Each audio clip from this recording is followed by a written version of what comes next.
On se retrouve aujourd'hui pour un épisode 3 de Scalp and Chill. Je suis déjà dans un trade que j'ai ouvert il y a quelques minutes sur le gold. Je pense qu'il va prendre un petit peu de temps avant d'y aller puisque l'extension en elle-même est relativement grande. On peut voir que je suis rentré sur un pullback. J'attendais en fait la réintégration du niveau des 89, très précisément sur le gold. Je voulais avoir un meilleur RR, je voulais viser vraiment 1.5, donc je me suis attaché à rentrer à un meilleur prix et j'ai pu être exécuté au 87, ce qui était vraiment ma target. Donc pour le moment, ça se passe bien. On va voir comment le trade se termine. Je me donne une bonne quinzaine, voire une bonne trentaine de minutes sur ce trade avant de le couper, ou tout du moins de passer break-even, puisque alors 15 minutes pour un break-even ça me va, mais 30 minutes j'irai pour le couper, puisque l'extension dans sa globalité a duré globalement 30 minutes. Donc ça nous enverrait par rapport à mon point d'entrée 53 aux alentours de 19h10 pour une première décision, et aux alentours de 19h25 pour une deuxième décision d'arbitrage. Donc on verra ce qui se passe d'ici là. Regardons un petit peu sur TradingView l'analyse. Alors avant d'aller sur l'analyse, tant mieux, j'étais sur le trade de l'euro-dollar que j'ai perdu hier après-midi à 17h50, donc ça me permet de vous montrer ce trade-là aussi. Je n'étais pas dans les bonnes conditions pour l'enregistrer, puisque j'étais en call, mais voilà, il est là, je l'ai pris et il ne s'est pas bien passé. Je me suis fait sortir vraiment à l'horaire de l'arbitrage. Notre job en tant que trader, c'est évidemment de comprendre que les pertes font partie du travail, notre job, c'est de mettre les statistiques de notre côté et non pas d'éviter les pertes. Est-ce que maintenant cette analyse était bonne? Oui, tout était ok, j'étais dans un bon flux, toute mon analyse m'indiquait que les liquidités étaient vraiment placées ici. Malheureusement, je me suis fait sortir pour pas grand chose avant de revenir break-even. De toute façon, je pense que le trade tardait trop, donc je serais sorti soit break-even, imaginons qu'on ne sortait pas là, soit en perte partielle, donc ça n'aurait rien donné. Mais voilà, pour moi, tout le trade était bon. Je pense qu'on avait un peu trop poussé sur la session US, notamment entre 17h et 18h, et que donc le marché avait besoin de rééquilibrer. Et c'est pour ça, à mon avis aussi, que ce trade n'est pas passé. Voilà, mais techniquement, il est bon, et vu que je suis systématique, il n'y a absolument aucun regret. Et je trouve que c'est important de voir aussi quand ça marche pas. En moyenne, en scalping, c'est vrai qu'on va chercher des win rates un peu plus grands qu'en intraday, mais on va quand même perdre 2-3 trades sur 10 sans aucun problème. Donc il faut comprendre quand on les perd si c'est à cause d'une erreur technique ou pas. Et si ça n'est pas le cas, il ne faut pas en faire un plat, bien noter le trade et y revenir pour s'assurer qu'on n'a pas fait d'erreur, et passer au suivant, le noter dans notre journal de trading, ça c'est très important, et surtout s'assurer qu'on a respecté le plan. Allez, on va regarder le gold, qui est notre trade en cours. Donc à l'heure actuelle, c'est la liquidité qui m'intéressait. Je vous parlais des 89, j'ai vraiment attendu la réintégration. On a créé tout un tas de liquidités, alors là pendant un bon petit bout de temps, pendant 30 minutes sur la zone 85-90, et j'ai vu dans le volume, quand on est revenu, qu'on a rebondi, des beaux achats market dans le footprint. Et donc à la réintégration des 289, je me suis positionné au niveau du pullback au 287 pour être mieux exécuté. Voilà. Donc on peut considérer que j'ai été exécuté ici, en effet, et que donc la décision, comme je le disais, doit être faite vers 19h10, à peu près, entre 19h05 et 19h10. Pour le moment, on avance bien. Attention, parfois on peut réagir à un tick en dessous, donc je vais m'assurer d'être bien exécuté pour être sûr que mon TP soit pris en compte. À ce stade, on a parcouru trop de chemin pour que je ne passe pas break-even, et on a eu quasiment 15 minutes. Au moment où on se parle, 11 minutes, donc je pense que je vais protéger la position. Ok, je me suis mis un tick en dessous de mon niveau d'OB, parce que je pense qu'on pourrait avoir une réjection assez puissante sur l'order block chargé en offre au-dessus. Donc je ne veux pas prendre le risque de ne pas être exécuté en take profit, ce serait quand même dommage. 18h53, 19h03, il me reste 3 minutes avant de passer break-even. Je vais le faire. Je vais le faire à 19h06 précisément. 19h08 plutôt, pardon. Voilà. Et Ensuite, ça pourrait être game over si jamais on ajoute 5 minutes. 19h23. On va respecter le plan et on va passer break-even à 19h08. Ok, on va arriver au break-even dans quelques secondes. Je vais le faire comme ça sera fait. On va protéger, je vais quand même rembourser les frais de la position. Et maintenant, je vais lui laisser du temps jusqu'à 19h23 pour atteindre le take profit. Si à 19h23 on n'a rien atteint, là je couperai, je pense, la position peu importe où on est.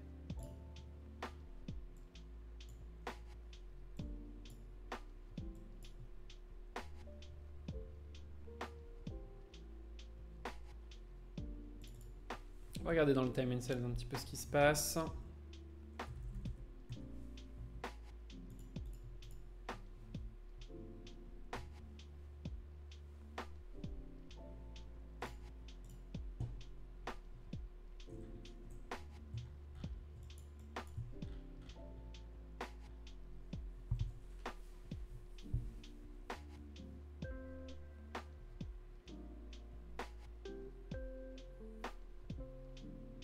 Les 302 blocs. On voit bien qu'on a eu du rechargement au 97. Donc, si les 300 lâchent, on va être bon pour aller chercher notre take profit.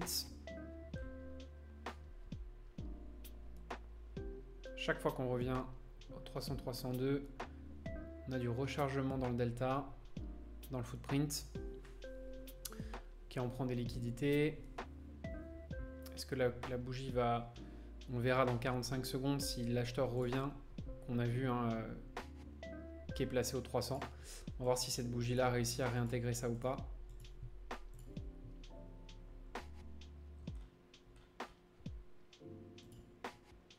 Et oui, on a bien l'impression, on verra dans 9 secondes, mais j'ai bien l'impression que c'est le niveau dont je parlais là des 98 pour revenir au 300 qui est en train d'être défendu. On est venu prendre tous les ordres. On va voir si on arrive à imprimer un delta positif après celui-là. Ce serait normalement pour aller pousser plein nord. Ok, on a une attaque. Comme je disais, le niveau qui bloque. Pas vraiment le niveau des 302 en fait. Il faut réussir à s'installer au-dessus du niveau des 300 pour accélérer au 304. Et le delta est en train de tourner, donc c'est pas mal. Bon, de toute façon, je tiens mon plan. C'était juste pour aller regarder un petit peu le footprint, voir s'il y avait vraiment du volume vendeur imposant. Pour le moment, c'est pas du tout le cas. Je pense qu'on a rechargé pour mieux monter. Ok, je pense qu'on est pas mal. On rejette encore les 303. Mais on a réussi, je crois, à clôturer juste au-dessus.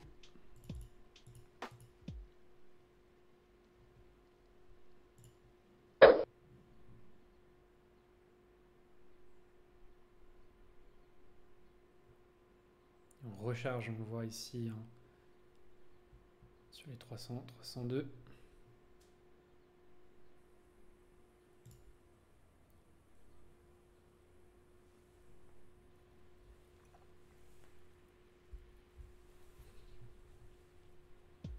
Je surveille aussi sur le Nasdaq. Ah, on va peut-être se faire sortir. Ok, super. Très bien. Le trade est passé. Je vais le couper aussi sur l'autre compte que je gère là. Ok. Bon, très bien. Celui-ci est passé. Tant mieux. On va aller regarder maintenant le Nasdaq parce que je pense avoir une opportunité très prochainement. Et si ça n'est pas le cas, bah, je vais arrêter ma journée là. Ça aurait été mon seul trade aujourd'hui pour le coup. J'avais pas eu le temps de faire d'autres séances. Donc, on va attendre là ce que je... Ah non, c'est sur le SP500. SP500, j'attends potentiellement si on vient prendre cette supply et qu'on vient à se retourner, ça m'intéresserait.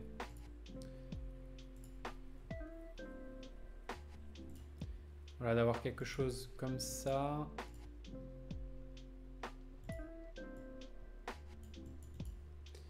avec une confirmation volume évidemment. Ça pourrait m'intéresser.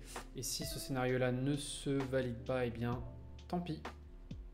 J'arrêterai la journée ici sur le trade du gold qui s'est bien passé.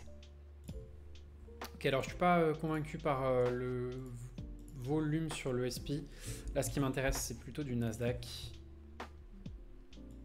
Si jamais on a une réjection de ce niveau-là et une confirmation volume, ça pourrait m'intéresser pour une vente. Ok, alors je pense que sur l'ES, ça m'intéresse.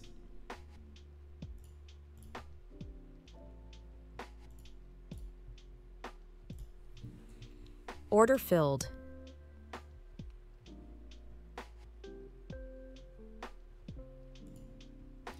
Alors j'ai été mal exécuté en revanche. J'ai été vraiment mal exécuté. C'est de ma faute. Puisque j'aurais dû rentrer à la clôture de cette bougie. J'ai été en retard. Donc ça, c'est pas bon du tout.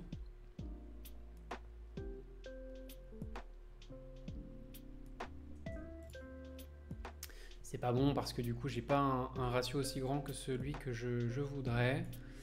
Mais c'est pas grave. On est quasiment sur du 1 pour 1. C'est quand même ok. J'aurais dû normalement pour le dire rentrer au 95-75.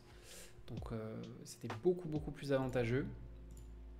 En termes de ratio, j'aurais eu quasiment du ratio de 2. Alors que là je me retrouve avec du 1 pour 1. En scalping c'est pas terrible. Enfin, on peut en scalping être entre 1 et 1.5. Mais c'est clair que quand je peux être le mieux exécuté, c'est mieux. C'est pas grave. Le trade est passé. Je vais le garder, tenir le plan. Ce sera le dernier pour le coup de la journée, ça c'est sûr. Et on aura eu 2 trades aujourd'hui. Donc 21, on va le tenir jusqu'à 36.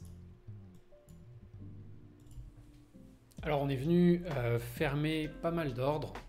Donc en effet, j'aurais pu être bien mieux exécuté dans cette position. Encore une fois, c'est de mon fait. Hein. Donc ça, c'est pas quelque chose que je peux changer une fois que je l'ai ouverte.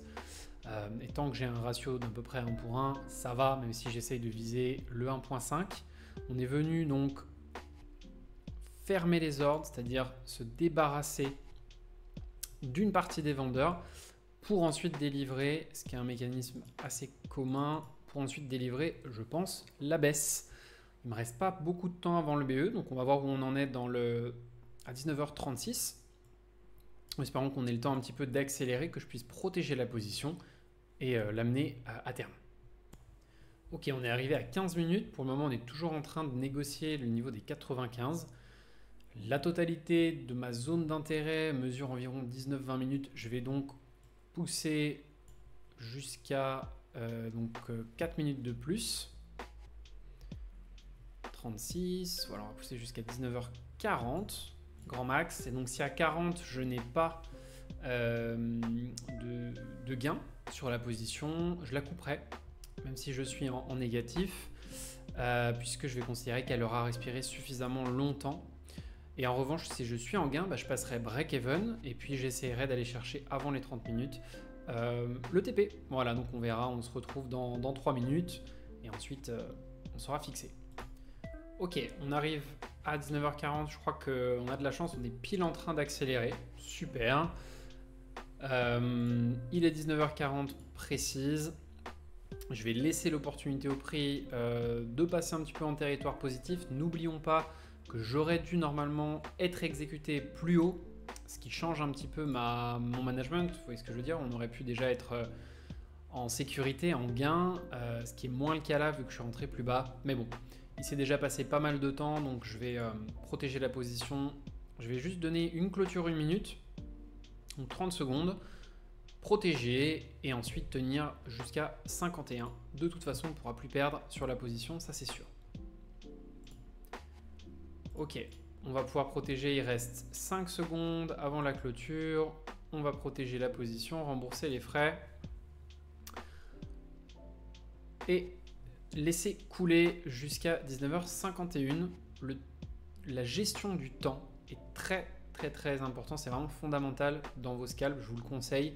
Laissez suffisamment de temps, essayez d'être logique en fonction de la taille de l'extension que vous travaillez, de vous adapter à cette taille-là pour que le prix ait le temps de faire ce que vous en attendez. Là, il a pris quelques bougies supplémentaires, on a pu passer au travers et c'est super. Encore une fois, j'ai pas eu la meilleure exécution, mais on s'en sort pas mal. Et maintenant, on verra bien si c'est un break-even ou un TP. De toute façon, on ne peut plus perdre. Ah, alors je viens de me faire sortir de la position. Je ne m'étais pas rendu compte, mais j'ai atteint ma target journalière de profit. Donc en l'état, en fait, je pensais pas que j'allais l'atteindre là avant le TP. J'avais mal calculé, donc ça m'a sorti automatiquement. C'est pas grave.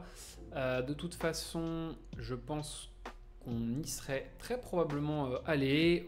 On verra. En tout cas, c'est terminé pour moi pour aujourd'hui. On a bien le trade sur le gold.